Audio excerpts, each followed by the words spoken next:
Welcome back to BP Armory. Today we are at the range. We're going to be working on some testing of a new Glock 43X that I just built, and an AR-15, 5.56, and a 300 Blockout. Remember, the 300 Blockout can be a little bit finicky, but we're just going to go through and make sure everything works perfectly fine. Here, as you can see, I'm about 15 yards away testing this Glock 43X that I just completed. I like to run at least maybe 100 rounds through it, but today I'm just gonna cycle about 50 and see what happens, or what the gun is doing, or what kind of malfunction, if there's any at all. You'll be seeing me taking my time to do reloads. I also brought out one of my own personal everyday carry guns, just to make sure that the bullet that I'm using in these guns, there's no hiccups, or there's no misfire or light primer strikes or anything of that sort. Guns can be a little bit finicky when you assemble them. You have to make sure it's functional, or you have to make sure it's working correctly. With that being said, just going through the fundamentals of reloading magazines and so forth, and get back on target and try different ways of shooting. Make sure the gun is cleared, make sure the gun is pointed in a safe direction. Remember, you're your own safety officer when you're on the range, and everyone else around you is a safety officer. So if you see something, say something. This gun that I'm shooting now, it's one of my gun in my rotation, my everyday carry. So every so often I'll take out one of my rotation gun and cycle a few rounds through, make sure it's holding up to the standard, or the red dot is not malfunctioning or anything of that sort. Most of my carry guns, I usually run a red dot optic on top of it. I usually use the red instead of the green because of the astigmatism, or my eyes just picked it up a little bit better, or my eyes just work with the red, not the green. The green gives me a little bit of hazy, when you're looking through the emitter glass, or when it's bouncing back, or light. So I like to run Allison or Sealy 3 MOA dot or 6 MOA dot with the shake awake feature. So whenever you touch the gun, the red dot automatically wakes up, and you don't have to continuously turn it on and off. Once you put the gun down for about maybe 2 to 10 minutes, it goes to sleep.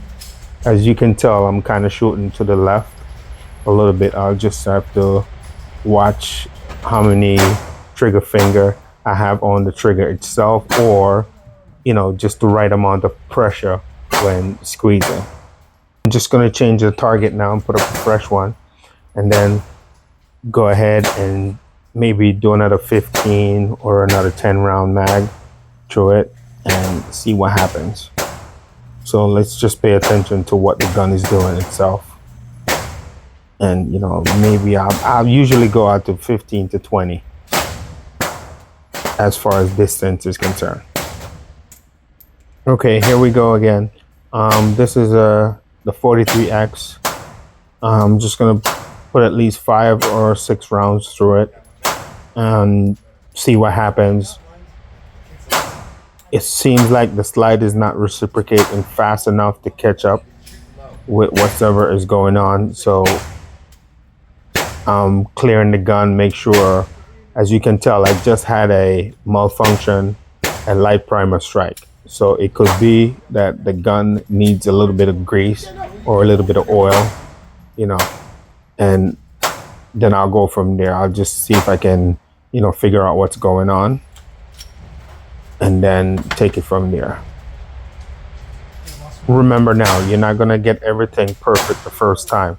That's why you have to make sure you take these guns out to the range and, cycle a few rounds through it and break it in, because sometimes the gun have a break-in period. Guns that comes from the factory itself are normally break in from the factory. They usually maybe shoot 5 or 6 rounds through it, but when you're a gunsmith and you build your own firearm, these are the things you have to take in mind, that you have to make sure that you take that gun out of the range and cycle at least 50 to 100 rounds through it. Make sure. I am going to try to shoot as fast as I can to make sure there's no hang up or there's no misfire again, or the gun is just functioning like it's supposed to function.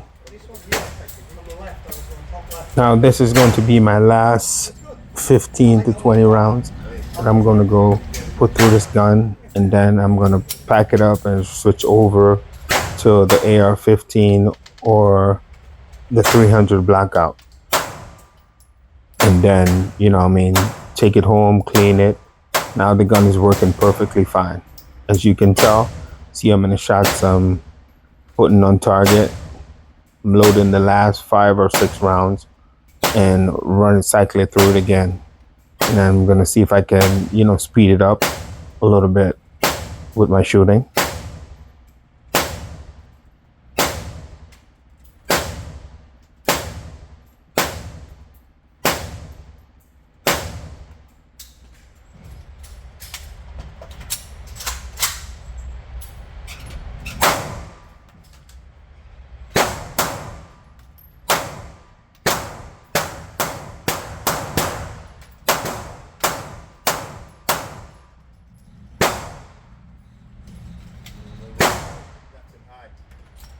Mine was left as well.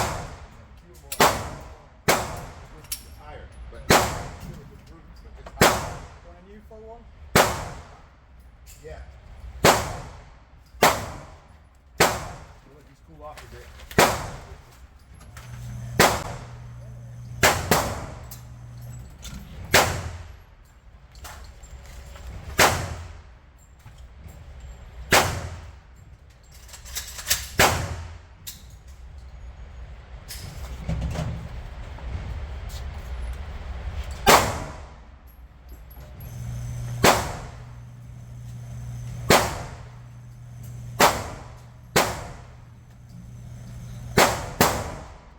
Okay, I'm gonna start with the 5.56 223.